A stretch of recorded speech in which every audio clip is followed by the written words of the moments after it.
रात का समय था और शहर का एक हिस्सा पूरी तरह से अंधेरे में डूबा हुआ था।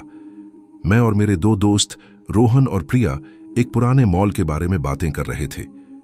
ये मॉल कई सालों से बंद था, पर शहर के लोग कहते थे कि वहां अजीब और भयानक घटनाएं होती रहती हैं। तुम लोग सच में वहां जा रहे हो? प्रिया ने डर के साथ पूछा। मुझे बस क्यूरियोसिटी है, मैंने कहा, और अगर कोई साथ आए तो मजा भी आएगा।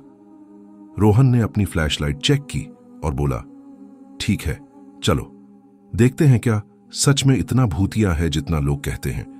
हम तीनों मॉल के एंट्रेंस पर खड़े थे। बाहर से मॉल पुराना और टूटा फूटा लग रहा था। कुछ खिड़कियां टूट चुकी थीं और दरवाजों के शीशे पर धूल और मकड़ी के जाले थे।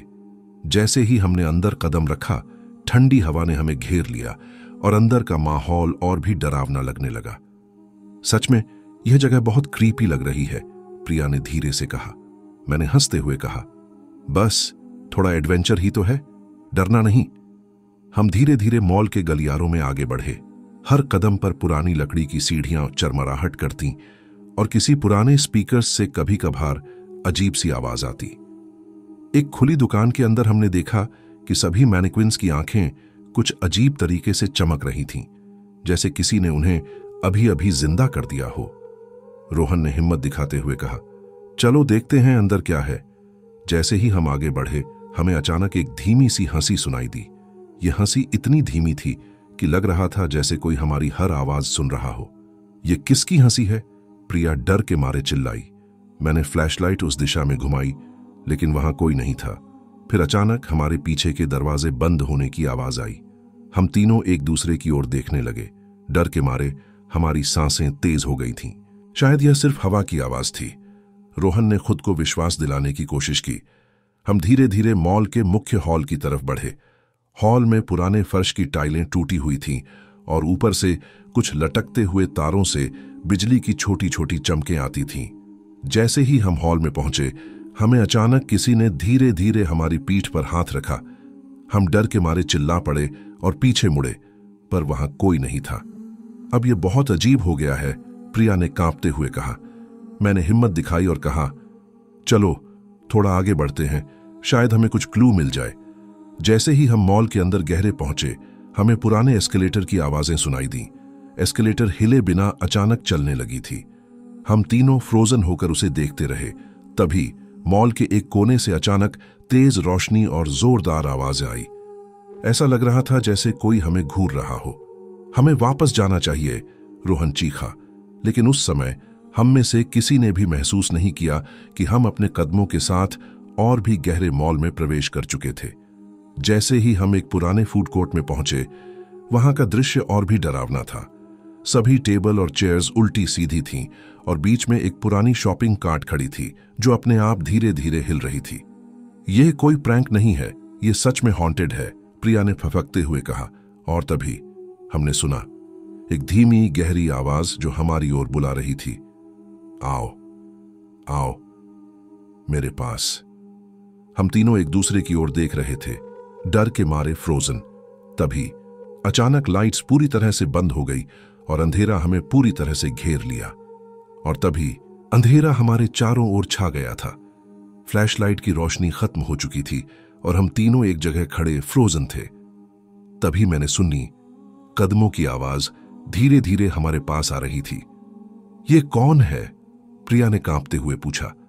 हमने किसी तरह अपने फोन्स की टॉर्च ऑन की। उसी समय हमें देखा, एस्केलेटर की तरफ से एक सफेद साया नीचे उतर रहा था। उसकी आंखें लाल थीं और चेहरे पर कोई एक्सप्रेशन नहीं। हम तीनों डर के मारे चिल्लाए, लेकिन आवाज अंदर ही अंदर गूंज रही थी।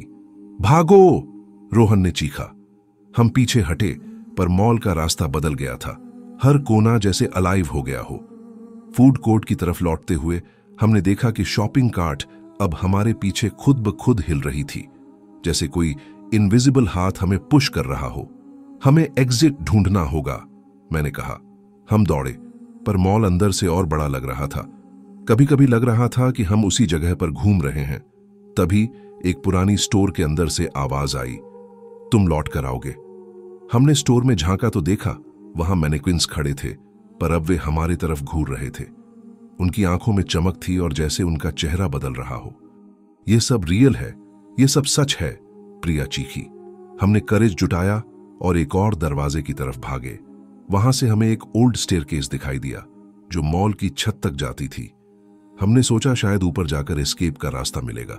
जैसे ही हम सीढ़ियां चढ़े, हमें एक पुरानी म्यूजिक बॉक्स की धुन सुनाई दी। धीरे धीरे साउंड और तेज होती गई, सीढ़ियों के हर कदम पर जैसे कोई हमारे साथ चल रहा हो। बस बस, मैं धीरे से बोला, आगे नहीं जा सकते। तभी अचानक ऊपर की ओर से तेज हवा और चिल्लाती आवाज आई, क्यों भाग रहे हो? ये तुम्हारा घर है। अब हमारे पीछे एक दरवाजा खुद ब खुद बंद हो गया। हम ट्रैप्ड थे। रोहन ने अपनी आखिरी हिम्मत दिखाई और बोला, हमें मिलकर ही कुछ करना होगा। हमने हाथ पकड़कर धीरे धीरे दरवाजा खोला और बाहर भागे। मॉल का बाहर का रास्ता अब नॉर्मल लग रहा था। जैसे ही हम बाहर आए, ठंडी हवा की जगह नॉर्मल सिटी का नॉइज सुनाई दिया। लेकिन जब हमने पीछे मुड़कर देखा, मॉल अब वही पुरानी, साइलेंट और टूटी हुई इमारत लग रही थी। कोई शैडो, कोई लाल आंखें, कुछ भी नहीं। हम तीनों एक दूसरे को देखते रहे, सांसें थमी हुई। क्या यह सब रियल था या हेलुसिनेशन? प्रिया ने फफकते हुए पूछा। मैंने सिर हिलाया और कहा, शायद कुछ मिस्ट्रीज हमेशा रहना चाहिए और शायद कभी कोई वापस नहीं जाना चाहिए। हम स्लोली वहां से चले और पीछे मॉल की ओर नहीं देखा। लेकिन शहर के लोग कहते हैं, रात के समय अगर आप उसी पुराने मॉल के पास भी खड़े हो जाएं, तो आप भी सुन सकते हैं धीमी, गहरी हंसी और विस्परिंग वॉइसेस जो अभी भी वहां ट्रैप्ड है। और शायद अगली बार कोई और क्यूरियोसिटी दिखाएगा और कहानी वहीं से फिर शुरू हो जाएगी।